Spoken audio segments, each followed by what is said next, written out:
Vamos a ver cómo rellenar el documento de importancia relativa tipo REA. Añadir, planificación y tenemos aquí la determinación de la importancia relativa con el formato del REA.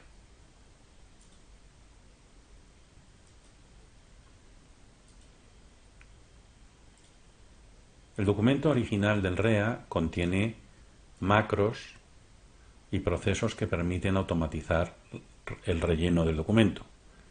Nosotros lo hemos traspasado a un formato más visual, más agradable, pero conservamos la información técnica y los contenidos que el REA ha desarrollado en su documento. Tenemos una primera hoja de navegación donde podemos ver los 7 puntos que componen el documento.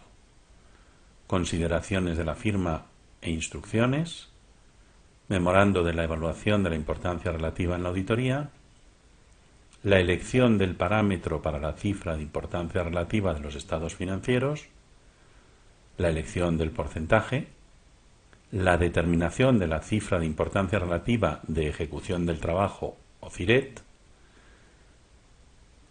la CIRET y CIREF para otras transacciones, saldos e información a revelar, y finalmente en el punto 7, el importe de las incorrecciones claramente insignificantes.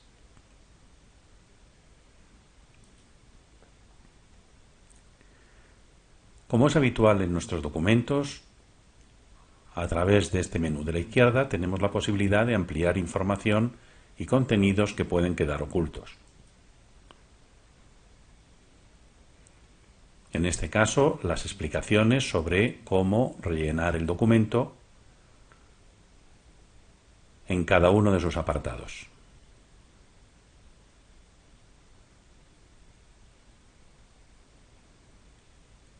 Es importante que atendamos sobre todo a lo que nos indica en las filas 34 a 41, el orden para cumplimentar la guía. En primer lugar, deberemos ir al documento memorándum y completar o verificar los datos de los parámetros base. En segundo lugar, iremos a consideraciones de la firma. En tercer lugar, el parámetro.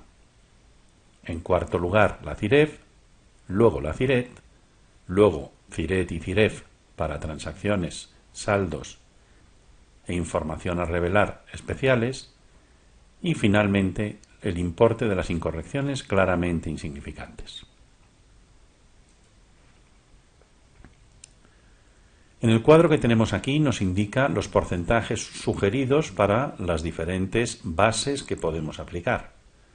Si nosotros queremos cambiarlos, no podemos cambiarlo en esta tabla, sino que lo haríamos en esta zona. Estos que figuran con sombreado en gris serían susceptibles de que nosotros los modificáramos. Igualmente tenemos aquí abajo, a modo de recordatorio, los límites para considerar si una empresa es o no PYME. Una vez que estamos de acuerdo o que queremos modificar estos parámetros con lo que hayamos puesto aquí, pasaríamos a la hoja 2, Memo. En esta hoja, nuevamente, tenemos unas instrucciones sobre cómo rellenarlo. Lo que es fundamental es que nosotros elijamos en las filas 21 y 22 los datos, la fuente de datos que queremos para que el sistema nos traiga la información numérica, dado que no es necesario que la traigamos nosotros. El sistema nos la traerá automáticamente si nosotros le indicamos aquí el año y la versión de datos que queremos en cada caso. Hacemos doble clic y el sistema nos pide que seleccionemos una versión de datos, la del ejercicio actual, que vamos a seleccionar diario del 2025. Automáticamente nos rellena la información correspondiente a los datos para preliminar o cierre previo. Si son los datos definitivos, podemos hacer lo mismo en la fila de abajo.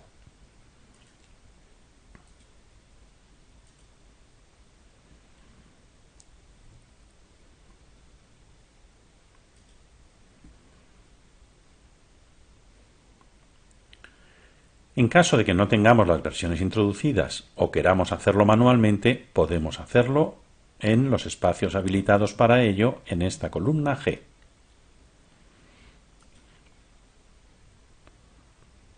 Rellenaríamos aquí para cada uno de los periodos el número de empleados que tenemos en la empresa auditada.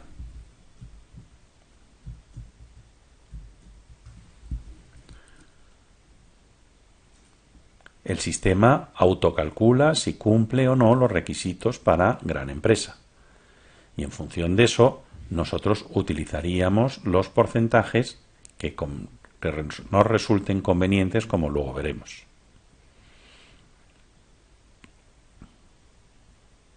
A partir de aquí, la información correspondiente a la CIREP, etc., se rellena en las hojas siguientes. No es necesario, de momento, que rellenemos nada más aquí. Iremos a la hoja 3.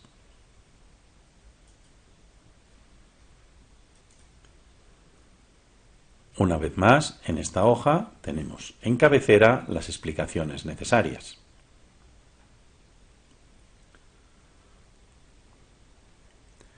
En estos apartados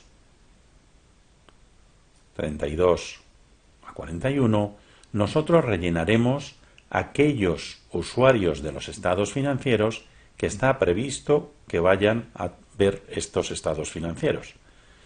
Recordad que en cada una de estas casillas encontraréis menú de ayuda que os puede ir explicando qué grupos de interés pueden estar detrás de cada uno de los usuarios de esos estados financieros y las explicaciones de los motivos. Todo esto viene del Comité de Normas del REA.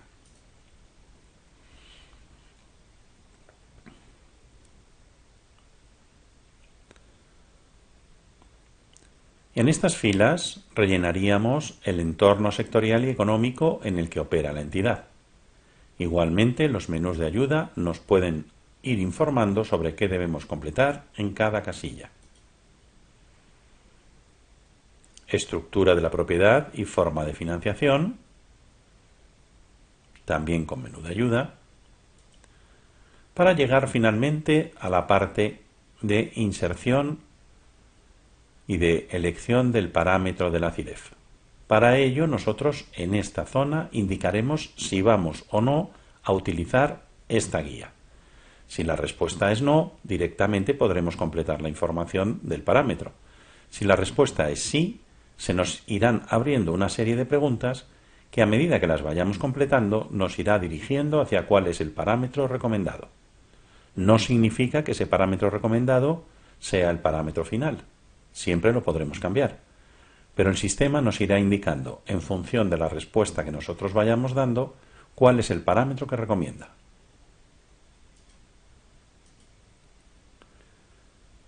Al decir que utilizaremos la presente guía orientativa, nos abre esta casilla. Indique el tipo de entidad. En nuestro caso vamos a poner una entidad lucrativa. ¿Está en fase inicial o de desarrollo? No. ¿Tiene beneficios en el ejercicio actual? Sí. Nos empieza a abrir un nuevo cuestionario. ¿Estos beneficios son normales? La respuesta sí. ¿O se pueden considerar de baja rentabilidad o punto muerto? Respuesta no. Pongamos por caso que es no. Nuevamente, contáis con globos de ayuda. ¿La situación de punto muerto o baja rentabilidad se debe a una coyuntura económica estancada o en recesión? Pongamos por caso que decimos que no.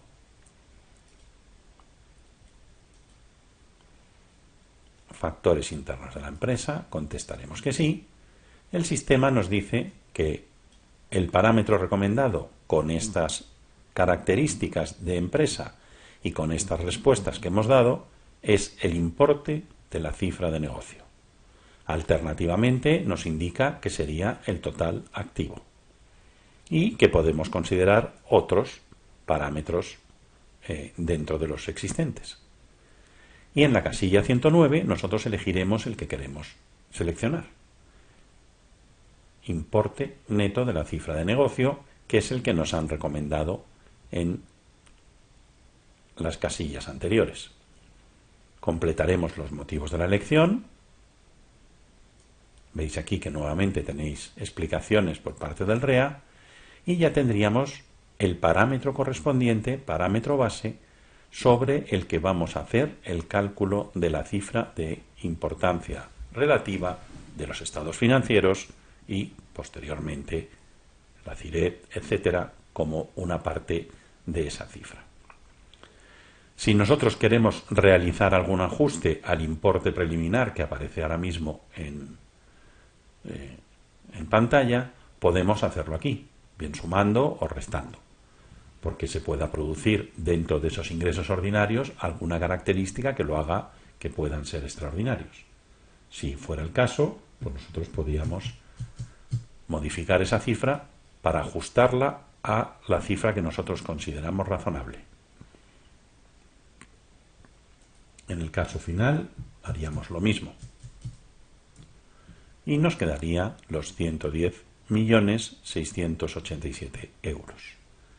En cualquier momento podríamos haber, por supuesto, rellenado algún tickmark y haber puesto alguna explicación adicional aquí. Con esto habríamos elegido el parámetro que queremos en la CIREF. Automáticamente esto habrá volcado a la hoja Memo. Vamos ahora a ver el porcentaje. Una vez más tenemos información en cabecera y un menú que nos irá indicando si vamos a utilizar o no la siguiente guía orientativa. En el caso de usar la guía orientativa, nosotros tendremos que ir contestando a estas preguntas para determinar el porcentaje. Son respuestas a estas preguntas que se indican y que ya tienen un determinado valor. En función de lo que hayamos respondido, se totalizará el valor y nos encontraremos entre 0 y 4, entre 5 y 15 o entre 16 y 28. En función de cuál sea nuestra numeración, el porcentaje será el máximo, será a juicio o será recomendado el mínimo. Nosotros podremos poner siempre el que queramos. Ahora mismo, como no hemos incluido ninguna respuesta, el valor es 0 y entre 0 y 4 el porcentaje sería el máximo. Pero vamos a ir dando respuestas a las diferentes preguntas que nos va poniendo aquí.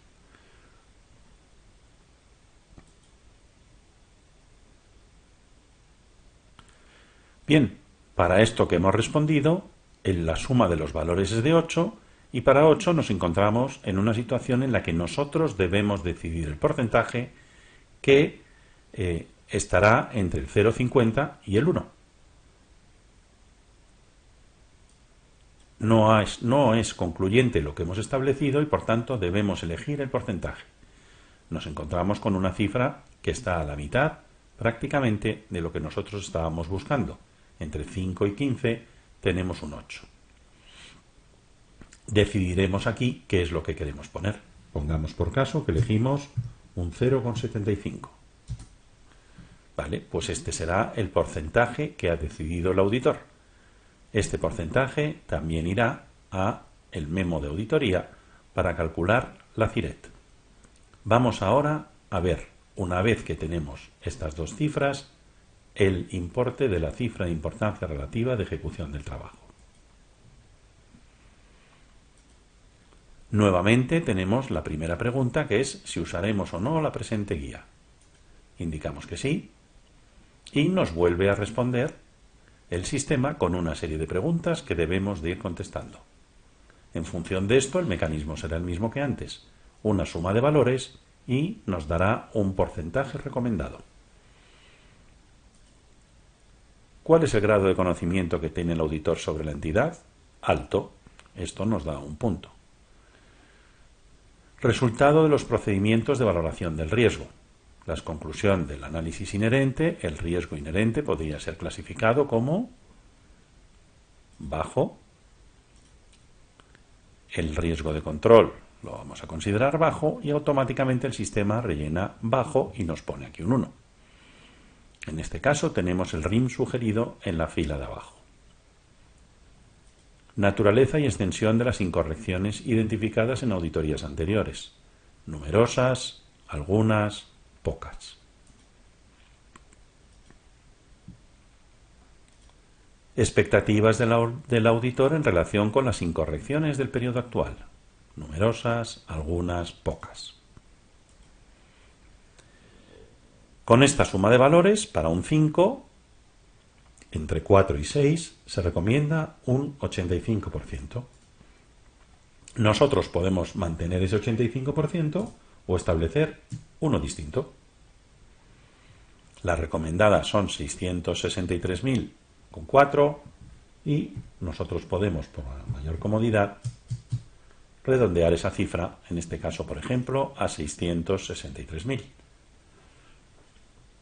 En estas casillas preparadas para ello, justificaríamos la decisión. En caso de que sea necesario modificar posteriormente la cifra de importancia relativa de ejecución del trabajo, lo podremos hacer aquí. Si contestamos que sí, nos aparecerán nuevamente las casillas para modificar esa cifra de importancia relativa y justificar el por qué se ha realizado esa modificación. En caso de que no hayamos hecho cambios, a lo largo de la auditoría mantendríamos aquí la respuesta no.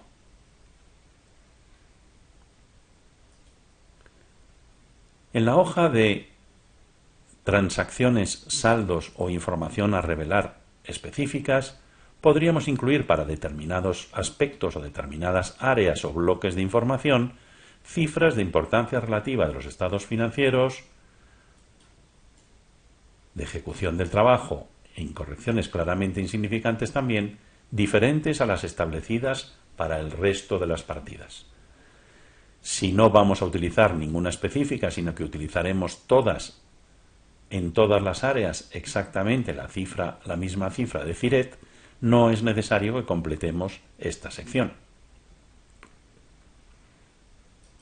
Una vez más, tenéis aquí las explicaciones correspondientes para ver si es necesario o no que utilizáis una cifra de importancia relativa para determinados tipos de transacciones, saldos o información a revelar. Finalmente, el importe de las incorrecciones claramente insignificantes. Nuevamente un cuestionario, tras unas explicaciones. Vais indicando la respuesta. Se trata de una auditoría recurrente, sí. Pocas incorrecciones en ejercicios anteriores. Pocas incorrecciones. Sí. Medio.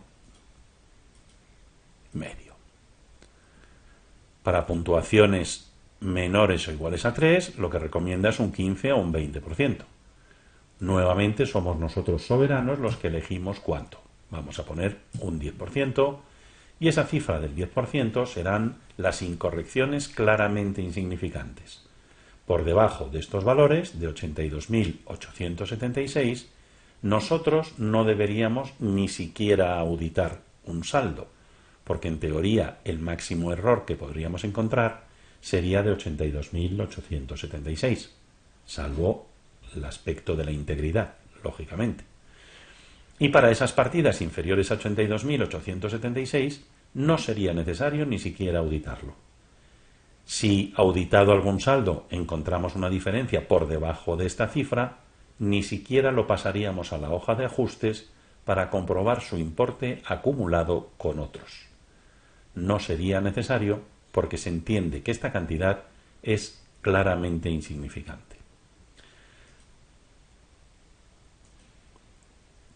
Si ahora volvemos a nuestra hoja memorándum, veremos que los datos que hemos ido rellenando en los diferentes aspectos de este libro ya nos aparecen automáticamente insertados aquí. Hemos terminado de rellenar la cifra de importancia relativa. Si elegimos este fichero como fuente de la cifra de importancia relativa en el menú de seguridad de auditoría,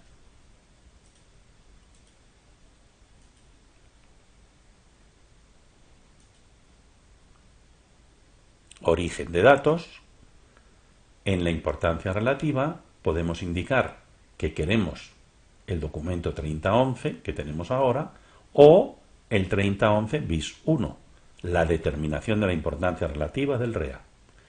Lo que elijamos aquí volcará automáticamente a nuestra hoja de planificación y se convertirá en la cifra oficial de importancia relativa para este encargo.